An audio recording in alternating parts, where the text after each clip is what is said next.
Nary a word from you all this time, then you bring every man and his pirogo with you. Did no one teach you any manners, girl? They were too busy teaching me etherology, Master. Jesting aside, I wanted to be the one to express our gratitude. I am told you spared no effort to sustain our bodies while we were away. And for that, we owe you our lives. Thank you. You were gone so long. I was starting to think you set your heart on staying.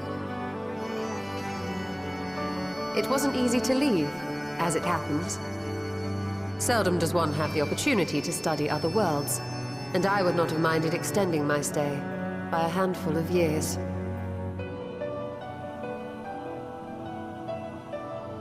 Ever the scholar. Y'shtola dedicated herself to studying ancient civilizations of the First, befriending a tribe known as the Knights Blessed in the process. There she took on the name of Matoya and won the respect of all the children of the forest.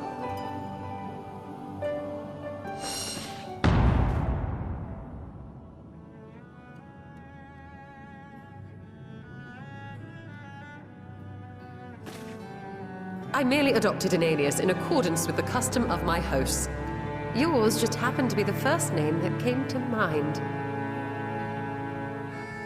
You mean to tell me you went gallivanting about using my name and only bother to visit when you need a favor?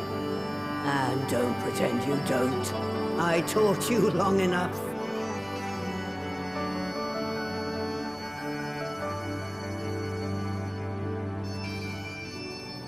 Indeed. And devoted pupil that I am, I could not fail to recall my master's sage advice. When the answer eludes you, look to the wisdom of your elders.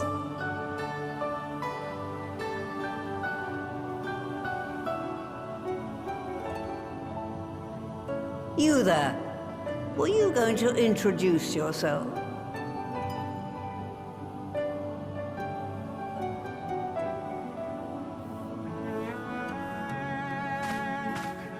How remiss of me. Grahatia is my name, and I am proud to call myself a scion. I too wish to offer my gratitude for your invaluable aid in sustaining the Archon's bodies, as well as my apologies.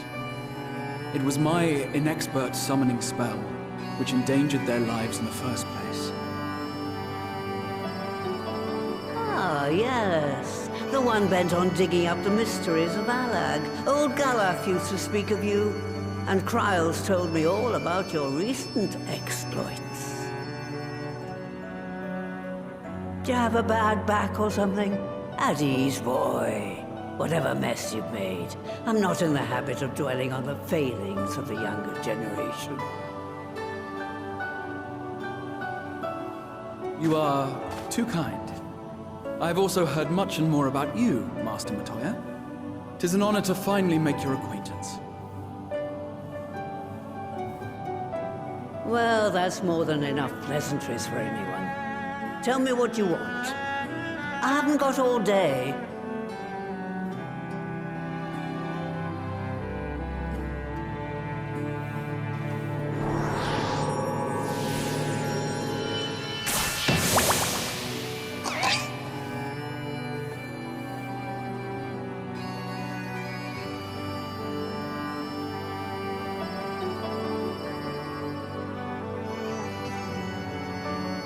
So that's the way of it.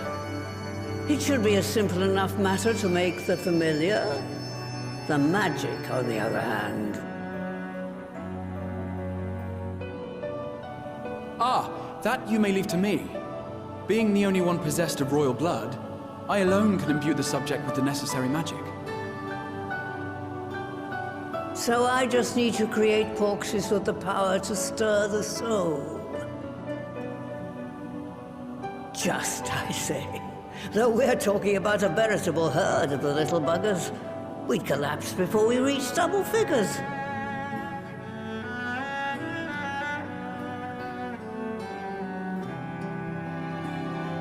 But If I could get a familiar to create the familiars, a mother Porksy, as it were.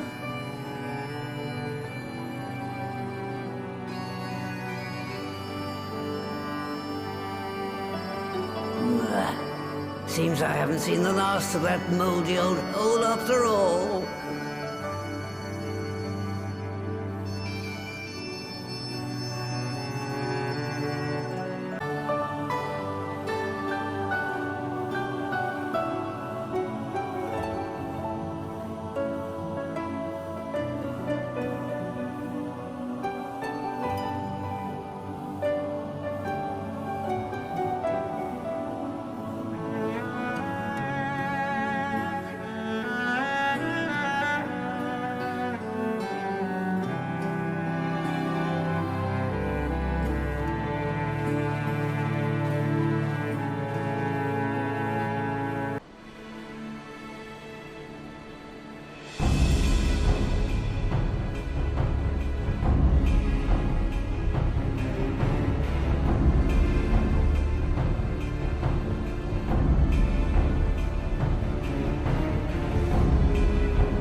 There we are, quite tame.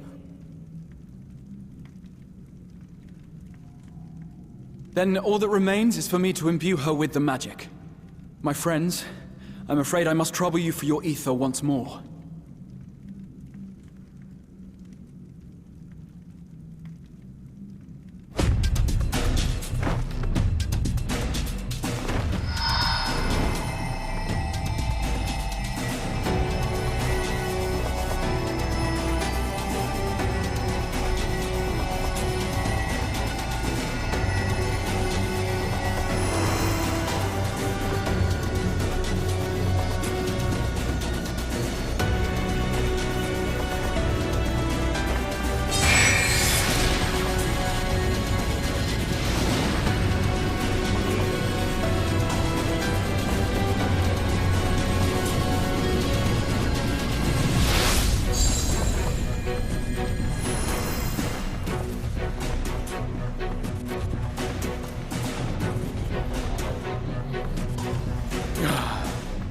That should suffice.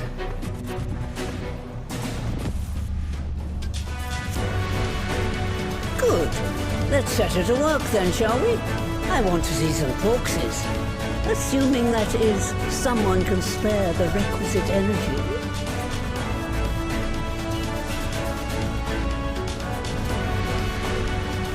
A mere drop in the ocean for the great sorceress Latoya, I dare say.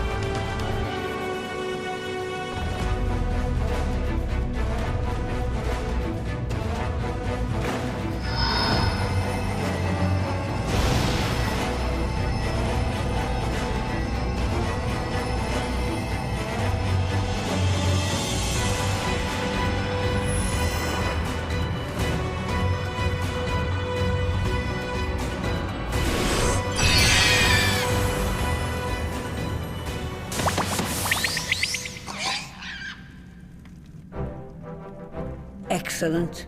Our very own litter of Angelos. And we can make as many more as we want, simply by providing the Mother Porksy with additional ether.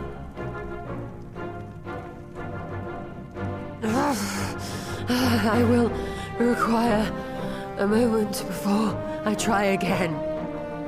It's still hard work, but a damn sight more efficient than making them one by one. Thank you, Master Matoya. Everyone, we're a step closer to our goal.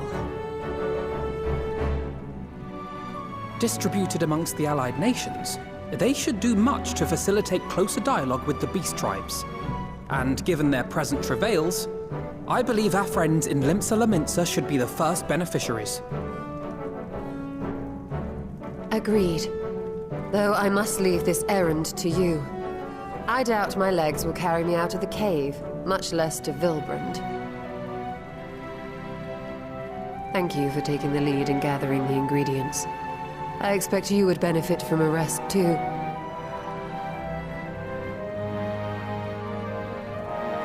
In addition to the Porkses, I trust you've gained an inkling of how much effort goes into the creation of familiars. Or mayhap you attribute your struggles to old age? If I said yes, would it persuade you to treat me like an adult? Not with that pertness, it wouldn't. Anyway, assuming you have no other favors to ask, I shall be leaving.